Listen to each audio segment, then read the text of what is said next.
is.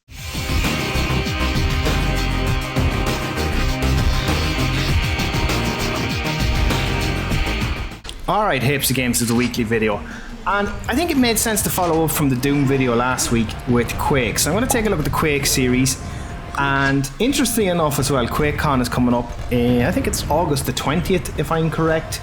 So there's been rumours actually of a Quake 2 remaster, and Quake 1 remaster released last year during QuakeCon, and it actually does make sense in regards to the time frame, and I think it's another anniversary for Quake 2. So fingers crossed. The last time a remaster was done by Night Dive Studios, which are really good. They're really good studio who remasters games, and they do really great job at that. And I'm hoping that we're going to get a Quake 2 one. But anyway, back to the video. Quake being a little bit more fast-paced than Doom and more arena-based. So if some people ask me, Doom 2016 is actually more akin to Quake 1 than it is actually Doom for certain types of its gameplay. So let's have a look at Quake. We're going to start at number 5, and it's Quake 3 Team Arena. Now maybe this is a little bit of a cheat, but this is actually kind of a mission pack for Quake 3. I'll get into Quake 3 later, and they kind of elaborated on the team aspects of Quake 3 Arena originally, and they've added a kind of a layer of class-based systems into the capture the flag elements. So this was a really fun variation on the Quake 3 formula, and made it more team-based, stronger team elements. So it complements the original game really well and expands on those team play aspects. Okay, my number 4 is Quake 4, and it's a little bit of a strange beast, a mix. This actually came about after the release of Doom 3, and it actually runs on the Doom 3 engine, and it was made by a company called Raven Software, who were prolific in some of the historical first-person shooters that came out in and around the 2000s. And they do a great job to an extent for this game. I think the first half of the game doesn't leave a great impression, but the second half of the game for me, is way better than the first. I don't want to get into major spoilers as to why that is, but let's just say the gameplay is way more fast-paced in the second half of the game, and that is to the benefit of the gameplay itself.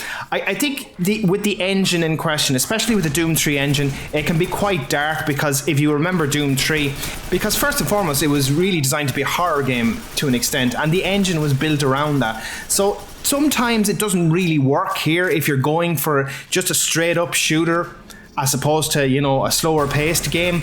But as I mentioned, once you get to a certain point in the game, the pace increases and the action is actually really good, and it's really enjoyable. So that's my number 4, and it's often overlooked. You can play it on PC. I wouldn't recommend playing the 360 version though, because it has some awful frame rate issues. Okay, moving on and going back to 99, we have Quake 3 Arena. Now, if anybody remembers the year of 99, we had Unreal Tournament and Quake 3 kind of going head to head really for what was really a real surge in competitive multiplayer games. And this was id Software's take on that, a really fast-paced first-person shooter, and it was very addictive. And I always remember fondly the battles that used to go on between what game was better. Was it Unreal Tournament or was it Quake 3? Both games play quite differently. I found Unreal Tournament to be excellent in regards to team games, but for maybe one-on-one combat, there was nothing like Quake 3 from a thrill perspective, and it's fast-paced action. So an absolutely memorable first-person shooter, and really the rise of competitive multiplayer to mass audiences, in my opinion. Now moving on to number 2, being Quake 2, one of my personal favourite first-person shooters of all time. I actually own the PC version. I own the Xbox 360 version, interesting enough. That actually comes with Quake 4, and that second disc is very rare to find in second-hand market, just a point to note. And it's one of actually the very first 1080p 60 FPS games on console. Bear in mind, there's been lots of versions of this. There's a PS1 version as well. There's a N64 version I've covered here previously on the channel. But anyway, back to Quake 2 itself. Absolutely brilliant first-person shooter, and its hub elements differentiated it from a standard FPS fare, and it made it branching paths. You could actually travel back between levels, which was not really seen at this point in time. And of course, again, id Software revolutionizing game engines, yet again introducing the Quake 2 engine itself. So an unforgettable FPS, and here's hoping that QuakeCon remaster comes to fruition. Okay, some honourable mentions here. Quake 64 being the Nintendo 64 version of Quake. And interesting enough, you can actually play this as an id Software approved mod on the recent Quake remaster.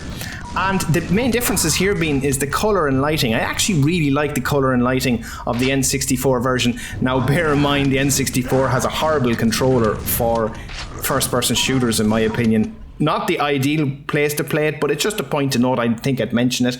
The other thing is Quake 3 Arena had a load of ports. It had a PS2 port, it had a Dreamcast port, and those ports were excellent in fairness. They were near like for like comparisons to the PC versions. Obviously they had limitations in regards to how many players you could have in a match, given the CPU and GPU limitations of the consoles at the time. But in fairness, very, very impressive ports. This is the PS2 version I'm showcasing here. Really cool port. And look, moving on to number one, you were going to know what it was going to be. It had to be Quake 1. You know, the gameplay here is timeless, and it differentiates itself somewhat from Doom, being a little bit more close quarters combat, and I find a lot more fast paced. And if I'm linking the two between the recent Doom 2016 and Quake, I think some of the inspiration actually comes from Quake, not just Doom itself, but you have to bear in mind, obviously id Software made both games, so it's nearly like a lovely blend of both. But anyway, back to Quake, really gothic, atmospheric first-person shooter, almost horror themed in some aspects, depending on the level. But I really love this game, and each weapon plays a key role here.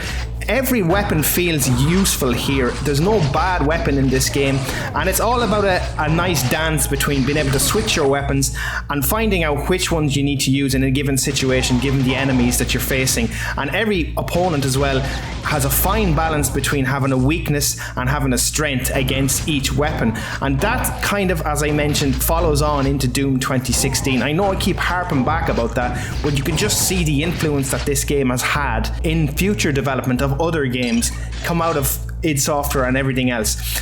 And it also introduced first time the quad damage, which was one of the coolest power-ups in a game, ultimately giving you 4 times the power of your shots, depending on whatever weapon you had.